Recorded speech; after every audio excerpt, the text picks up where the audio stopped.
சென்னையில் நடைபெற்ற மாநில அளவிலான ஜூனியர் ஆணழகன் போட்டியில் புதுச்சேரியைச் சேர்ந்த 7 வயது சிறுவன் சாம்பியன் பட்டத்தை வென்றுள்ளார். புதுச்சேரி திரும்பிய அவருக்கு மேலதாளங்களுடன் உற்சாக வரவேற்பு அளிக்கப்பட்டது. தெற்காசியா மற்றும் இந்தியன் பாடி பில்டர்ஸ் அசோசியேஷன் சார்பில் 5ஆம் ஆண்டு சாய் கிளாசிக் 2024 ஆணழகன் சாம்பியன்ஷிப் போட்டிகள் சென்னை புரசைவாக்கம் தனியார் திருமண மண்டபத்தில் நடைபெற்றது. இப்போட்டிகளில் ஜூனியர், சீனியர், பாடி பில்டிங் உட்பட பல்வேறு பிரிவுகளில் நடத்தப்பட்டது. இதில் தமிழகத்திலிருந்து ஜூனியர் பிரிவில் 50க்கும் மேற்பட்டோர் கலந்து கொண்டனர்.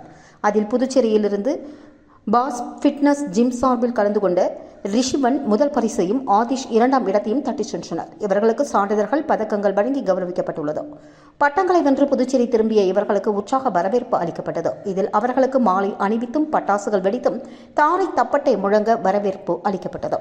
மாநில அளவில் சென்னையில் நடைபெற்ற ஜூனியர் ஆணழகன் போட்டியில் புதுச்சேரியை சேர்ந்த 7 வயது சிறுவன் ரிஷிவன் முதல் பரிசையும் மற்றும் 6 வயது சிறுவன் ஆதிஷ் 2ஆம் பரிசையும் வென்றது புதுச்சேரிக்கு மேலும் பெருமை சேர்த்துள்ளது என்பது குறிப்பிடத்தக்கது.